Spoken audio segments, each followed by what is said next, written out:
आप सभी का नमस्कार, जय हिंद, वंदे मातरम। आप सभी का एक बार फिर से बहुत बहुत स्वागत है आप सभी का आपके अपने YouTube चैनल जॉसूल में। जैसा कि आप सभी ने थंबनेल में ऑलरेडी देख चुके हैं कि आज इस वीडियो में हम लोग बात करेंगे सिलेबस के बारे में, जो कि पटवारी ट्रेनिंग के लिए रहने वाला है। पटवारी छत्तीसगढ़ व्यापम के द्वारा जो 301 पदों पे जो पटवारी वैकेंसीज के लिए जो भर्ती आ चुकी है, उसके बारे में आज हम आज इस वीडियो में पटवारी का जो सिलेबस है आज पूरा उसको देखेंगे। कैसा सिलेबस है, कौन कौन से मतलब जो संबंधित सब्जेक्ट है, कौन कौन से ऐसा विषय है जिसमें कितने कितने अंक का आपका पेपर में आना है। टोटल जो 150 क्वेश्चन का जो आपका एग्जामिनेशन होना है, उसमें कौन कौन से सब्जेक्ट से कितने कितने क्वेश्चन आएंगे, कितने कितने नंबर का, सारा चीज बहुत अच्छे से डेप्थ में एनालिसिस करेंगे। तो इस वीडियो को जरूर देखिएगा। अगर आप पटवारी व्यापम परीक्षा की अगर आप तैयारी कर रहे हैं तो ये आपके लिए काफ़ी ज़्यादा अच्छा वीडियो हो सकता है। तो फिर चलिए लेट्स फॉर द डिले।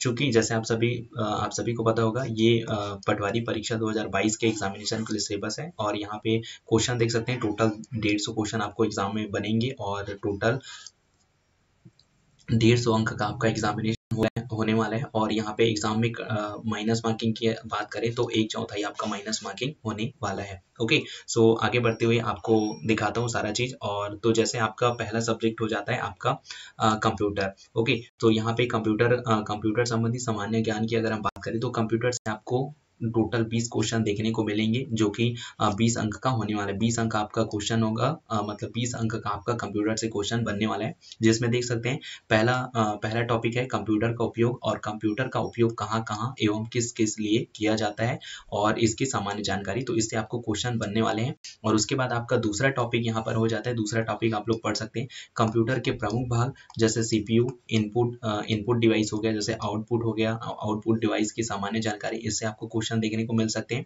उसके बाद तीसरा है प्रिंटर। तो प्रिंटर के प्रकार में जैसे इंकजेट प्रिंटर हो गया, लेजर प्रिंटर एवं अन्य प्रकार के जो प्रिंटर होते हैं, उनसे आपको क्वेश्चन देखने को मिलेंगे। और अगर आप प्रीवियस ईयर के क्वेश्चन पेपर को अगर आप उठा के देखेंगे तो सबसे ज्यादा जो क्वेश्चन आता है वो प्रिंटर से ही पूछा जाता है। और एक तो जो वायरस होता है एंटीवायरस, उससे ज्यादा क्वेश्चन पूछा जाता है, और एक्सेल वगैरह से क्वेश्चन पूछ लिया जाता है। खैर, जब नेक्स्ट वीडियो आएगी जिसमें हम लोग प्रीवियस ईयर का क्वेश्चन पेपर देखेंगे, उसमें सारा चीज आपको और कंफर्म हो जाएगा। यहाँ पे आपका अगला टॉपिक है ऑपरेटिंग सिस्टम से बेसिकली। तो ऑपरेटिंग सिस्टम में देख सकते हैं MS DOS हो गया। उसके बाद कमर्शियल एवं ओपन सोर्स ऑपरेटिंग सिस्टम का नाम है, उनसे क्वेश्चन संबंधित पूछे जा सकते हैं। उसके बाद नेक्स्ट टॉपिक है आपका कार्यालय के उपयोग लायक सामान्य माइक्रोसॉफ्ट ऑफिस के अंतर्गत, जैसे वर्ड, एक्सेल, पावर पॉइंट, इनकी सामान्य जानकारी से क्वेश्चन आपको देखने को मिल सकते हैं। अगला टॉपिक है कंप्यूटर से ही कि इंटरनेट के उपयोग, जैसे ईमेल हो गया, डॉक्यूमेंट सर्चिंग हो गया, वेबसाइट सर्फिंग हो गया, विभिन्न सरकारी विभागों की वेबसाइट की सामान्य जानकारी आपको क्वेश्चन देखने को मिल सकते हैं। उसके बाद यहाँ पे अगर आप पटवारी में वाकई में डेडिकेटेड होकर तैयारी करना चाहते हो तो ये वाला पोर्शन को आप लोग स्टार मार्क कर लीजिए, क्योंकि एंटीवायरस के उपयोग, जैसे कंप्यूटर वायरस से होने वाले नुकसान एवं कंप्यूटर वायरस की सामान्य जानकारी, इनसे क्वेश्चन बहुत बनते हैं पटवारी में। और उसके बाद अगला जो टॉपिक है आपका मल्टीमीडिया के उपयोग, जैसे ऑडियो, वीडियो एवं टेक्स्ट का उपयोग करने की सामान्य जानकारी, इनसे क्वेश्चन देखने को मिल सकते हैं। उसके बाद जो अगला टॉपिक है CD और DVD से संबंधित सामान्य जानकारी। उसके बाद ये वाला जो लास्ट टॉपिक है ना आपका, ये इससे भी बहुत ज़्यादा क्वेश्चन बनते हैं, जो कि बेसिकली सर्च इंजन वगैरह से, जैसे गूगल हो गया, अल्ता विस्ता हो गया, यूट्यूब की सामान्य जानकारी, सर्च इंजन की वांछित जानकारी कैसे प्राप्त की जाए, इसकी सामान्य जानकारी। तो ये जो था, ये आपका कंप्यूटर का सिलेबस हो जाता है खत्म।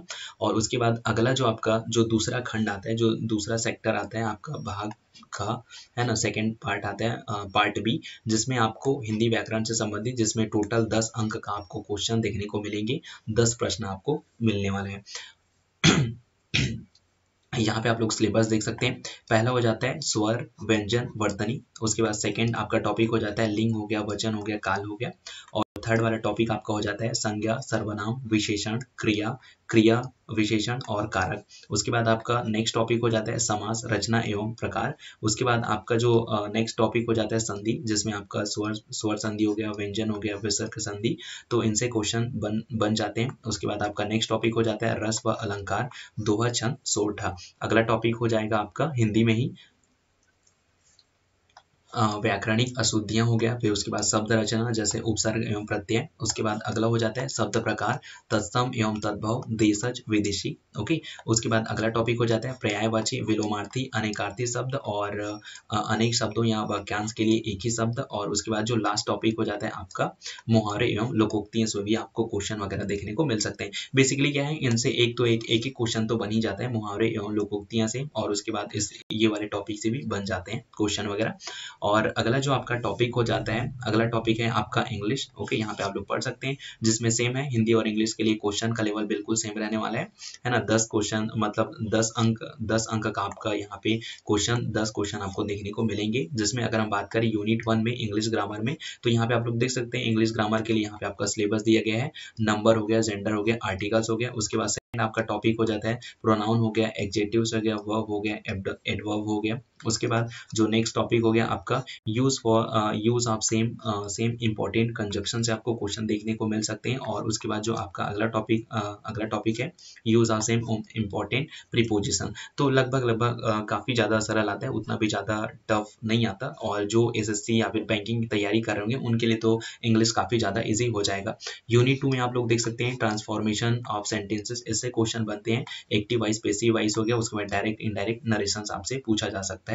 उसके बाद यहाँ पे आपका अगला टॉपिक हो जाता है यूनिट 3 में देख सकते हैं वोकैबुलरी आता है, जिसमें सिनोनिम्स, एंटोनिम्स हो गया, उसके बाद वन वर्ड सब्स्टिट्यूशन हो गया, फिर स्पेलिंग हो गया, फिर प्रोवर्ब, इडियम्स और फ्रेजेस से क्वेश्चन आपको देखने को मिल सकते हैं। उसके बाद आपका जो नेक्स्ट टॉपिक आता है जो कि मैथमेटिक्स का है, तो ये मैथमेटिक्स काफी ज्यादा इंपॉर्टेंट रोल प्ले करता है आपके इस एग्जामिनेशन में। जिसमें आपको यहाँ पे देख सकते हैं टोटल 30 अंक का मैथमेटिक्स से क्वेश्चन आएगा। 30 अंक मतलब 30 क्वेश्चन आपको देखने को मिलेंगे। जिसमें यहाँ पे अगर हम बात करें यूनिट 1 इकाई 1 के लिए अगर मैं बात करूं, तो यहाँ पे आप लोग देख सकते हैं प्राकृतिक, पूर्ण, पूर्णांक, परिमेय, अपरिमेय, वास्तविक संख्याओं पर आधारित संक्रियाएं, ऐसे क्वेश्चन आपको देखने को मिलेंगे इन टॉपिक से। उसके बाद अगला टॉपिक हो जाता है संख्याओं का वर्ग निकालना, फिर घन, फिर गुणनखंड, वर्गमूल, घनमूल एवं घातांक के नियम। ओके, उसके बाद अगला जो टॉपिक है आपका बेसिकली एलसीएम एचसीएफ से है ना, यहाँ पे महत्तम समापवर्तक और लघुत्तम समापवर्त्य से। उसके बाद अगला टॉपिक है भिन्न संख्या एवं उनकी संक्रिया। उसके बाद अगला जो आपका टॉपिक है औसत, चाल, समय, दूरी, इनसे क्वेश्चन देखने को आपको मिलेंगे। उसके बाद अगर हम बात करें यूनिट 2 की, है ना, इकाई 2 की, यानी कि है ना यूनिट 2 की अगर मैं बात करूँ, तो यहाँ पे आप लोग पढ़ सकते हैं यूनिट 2 का आप लोग सिलेबस देख लीजिए, बीज गणित, जिसमें बीज गणित के मूलभूत नियमों एवं संक्रियाएं। उसके बाद यहाँ पे अगला टॉपिक हो जाता है एक चर एवं 2 चर वाले रैखिक युगपद समीकरण। उसके बाद जो आपका तीसरा टॉपिक हो जाता है औसत, चाल और समय, दूरी। तो इनसे भी क्वेश्चन बनने वाले हैं। इकाई 3 की अगर हम बात करें, तो यहाँ पे अनुपात और समानुपात से क्वेश्चन आएंगे। उसके बाद आपके सिलेबस में प्रतिशत हो गया, कर हो गया, विक्रय मूल्य और लाभ हानि। उसके बाद यहाँ पे आप लोग देख सकते हैं साधारण एवं चक्रवृद्धि ब्याज से भी आपको क्वेश्चन देखने को मिल सकते हैं। आगे बढ़ते हुए अगर हम बात करें इकाई 4 की, तो इकाई 4 में आप लोग देख सकते हैं क्या क्या सम्मिलित किया गया आपके सब्जेक्ट में, सिलेबस में। रेखा एवं कोण से संबंधित प्रश्न पूछे जा सकते हैं। उसके बाद आपको पढ़ना पड़ेगा त्रिभुज, चतुर्भुज और वृत्त, ये सारे टॉपिक्स भी आपको पढ़ना पड़ेगा।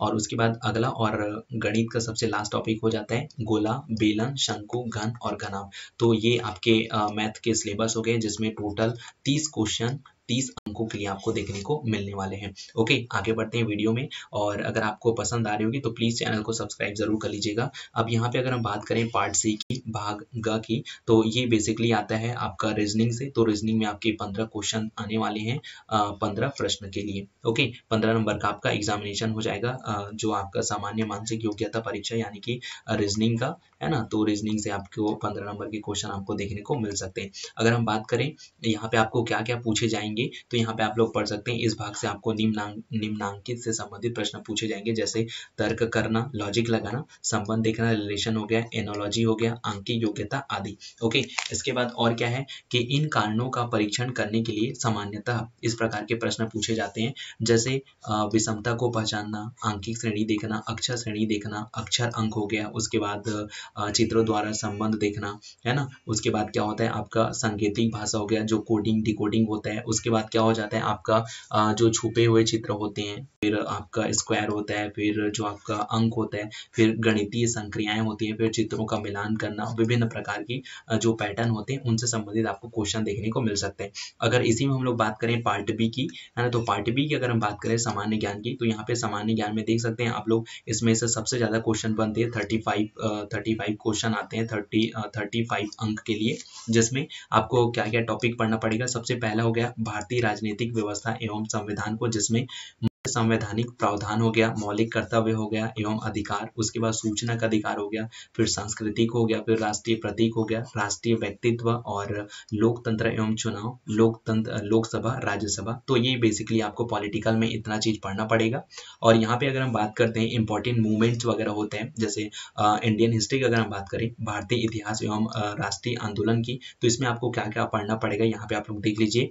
भारतीय सभ्यता एवं सांस्कृतिक ऐतिहासिक घटनाएं, और ये जो चीजें आपको पढ़नी है वो क्या किससे पढ़नी है, छत्तीसगढ़ बोर्ड की कक्षा 10वीं तक के पाठ्यक्रम स्तर तक भारतीय स्वतंत्रता का इतिहास 1857 से लेके 1947 तक तथा 1947 के बाद के घटनाक्रम को पढ़ना होगा। ओके, और उसके बाद आगे चलिए, आगे अगर हम बात करें ज्योग्राफी में, तो तीसरा नंबर आपका ज्योग्राफी हो जाता है, भूगोल से संबंधित। तो इसमें भी आपको जो 10th लेवल तक का जो भूगोल का सब्जेक्ट होगा आपको उसको पढ़ना पड़ेगा।